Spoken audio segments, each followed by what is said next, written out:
young, and the restless spoilers. Hello, everyone, and welcome back to the channel for another daily breakdown of our favorite daytime drama. It is a beautiful day to talk about the absolute chaos unfolding in Genoa City right now. Grab a coffee, or maybe something stronger, because we have a lot of ground to cover today and the storylines are getting wild. Let's just dive right into the madness. Start with Matt Clark. The guy is an absolute enigma right now. He wants to be a good person. He wants the Newmans to forgive him and let him live in Genoa City in peace. And honestly, part of me is starting to wonder if he actually means it. Okay? Maybe that sounded dramatic, but you get what I mean. The guy has a horrible track record, a deeply, deeply horrible track record. But lately, it's like we are watching a completely different human being. He says he wants a normal life. But Victor Newman?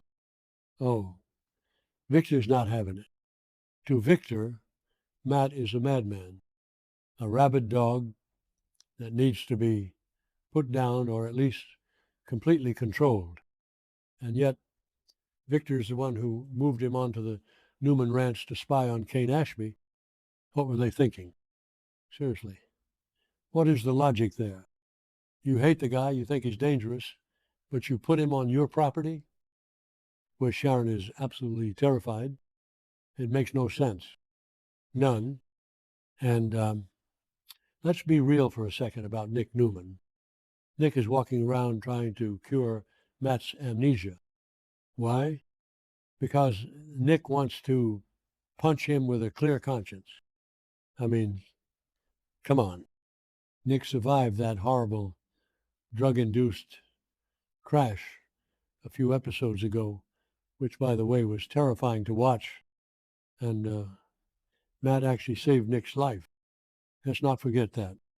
Matt pulled Nick back from the brink, but Nick can't process that. He needs Matt to be the villain. He needs Matt to remember all the terrible things he did so Nick can justify his anger. It's so messy. So messy. But the universe has a funny way of messing with the Newmans, doesn't it? Because just when Victor is plotting to eliminate Matt, just when Nick is trying to jog his memory to hate him properly, Matt goes and does the unthinkable. Again, he saves another Newman. This brings us to Nikki, poor, stubborn Nikki Newman.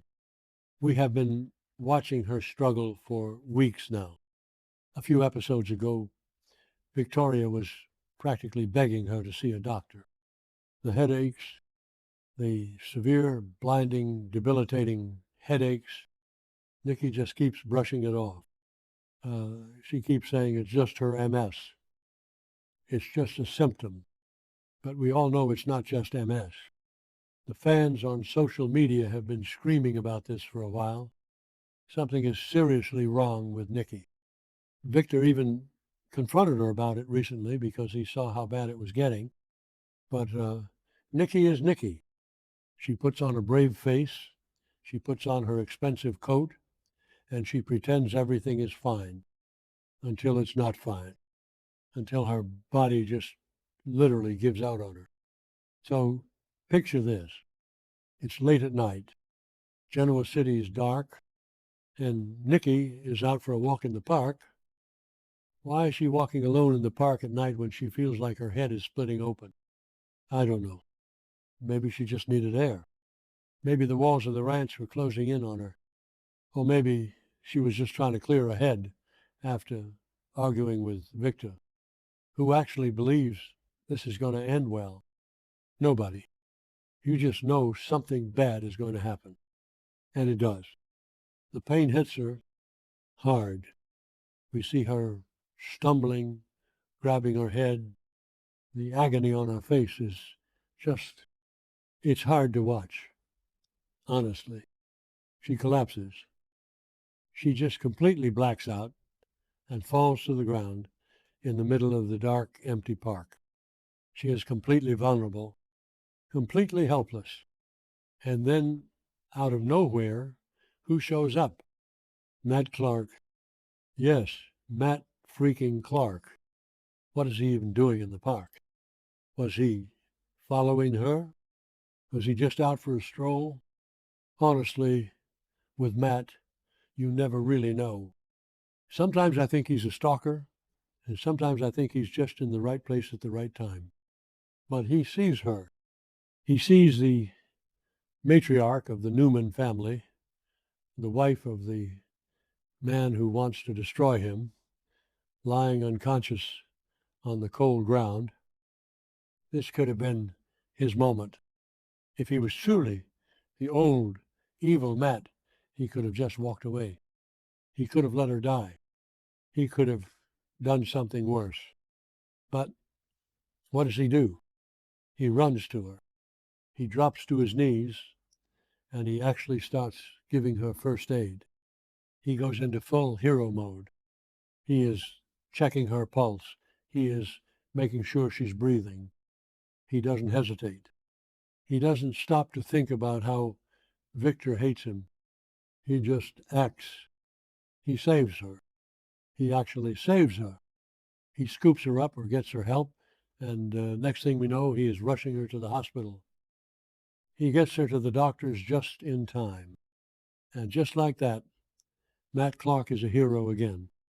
First Nick, now Nikki. He has literally saved the lives of Victor Newman's son and wife. Let that sink in. Let that really, really sink in. How is Victor going to handle this? The man he despises, the man he called a madman, is the only reason his beloved Nikki is still breathing today. You guys, I can't even begin to imagine the look on Victor's face when he finds out he is going to lose his mind. Victor likes to be in control. He likes to be the savior. He likes to be the one pulling the strings. But he wasn't there for Nikki. Matt was Matt Clark, the guy Victor was using as a pawn to spy on Kane Ashby, the guy Victor probably planned to dispose of the second he wasn't useful anymore. What does Victor do now? Does he write Matt a check? Does he shake his hand? Or does he just accuse Matt of causing the collapse in the first place? Knowing Victor, he will probably blame Matt. He'll say Matt drugged her or something. Because Victor can never, ever admit that someone he hates did something good. But what about Matt? This is what really gets me. This is why I keep changing my mind about him. Is this all part of a massive, twisted master plan? Does he want the Newmans to owe him? Think about it. If you save the son and then you save the wife, the family kind of has to let you stay, right? They can't just kick you out or kill you. You are their guardian angel, a very creepy, traumatizing guardian angel, but still. And maybe I'm being too naive here, maybe Matt really does just want to be a good person. Maybe the amnesia is real. Maybe the old Matt is gone and this new Matt just sees people in trouble and helps them. I don't know. I honestly don't know anymore. The writers are playing with us. They are totally playing with us. And we have to talk about Sharon. Poor Sharon. She is already living in a state of sheer terror because Victor moved Matt onto the ranch. She is terrified of this man. He abused her. He traumatized her. And now he is going to be hailed as a hero. Again, how is Sharon supposed to process this? Everyone is going to be talking about how Matt saved Nikki. Nick is going to be conflicted because Matt saved him too. Sharon is going to feel so isolated. She's going to feel like she's the only one who remembers the monster he truly is. Because if the Newmans start forgiving Matt, if they start accepting him into their circle, because of these heroics, Sharon is going to be pushed right to the edge. It's so unfair to her. It is just deeply, deeply unfair. And what is actually wrong with Nikki? The hospital is going to have to run tests now. They can't just ignore this collapse. It's not just a headache. It's not just fatigue. Is it a brain tumor? Is it aneurysm? We know the show loves a good medical crisis. And Nikki has been through so much already. If she wakes up and finds out Matt Clark saved her, how is she going to react? Nikki is a proud woman. She hates being vulnerable, and she certainly hates Matt Clark. Being indebted to him is going to make her skin crawl. But she's alive, so she has to deal with it. I just keep thinking about the bigger pattern here. The show loves to redeem villains. They did it with Adam. They've done it with Victor a million times. But Matt Clark, that's a hard pill to swallow. The fans are so divided right now. Half of social media is saying, give him a chance, he saved Nick and Nikki. And the other half is screaming, he's a monster, protect Sharon. And honestly, I bounce between both sides. One minute I'm like, wow, look at him doing first aid in the park. What a good guy. And the next minute I remember the Vegas storyline and the drugs and the kidnapping. And I'm like, nope, throw him in jail. The flow of this whole storyline is just wild. It's clunky. It's chaotic, but I can't look away. I really can't. So what happens next week? Victor is going to storm into that hospital. He's going to yell at the doctors. He's going to glare at Matt. Nick is going to show up, looking all confused and broody. Adam will probably make some sarcastic comment about how Matt is the new Newman golden boy.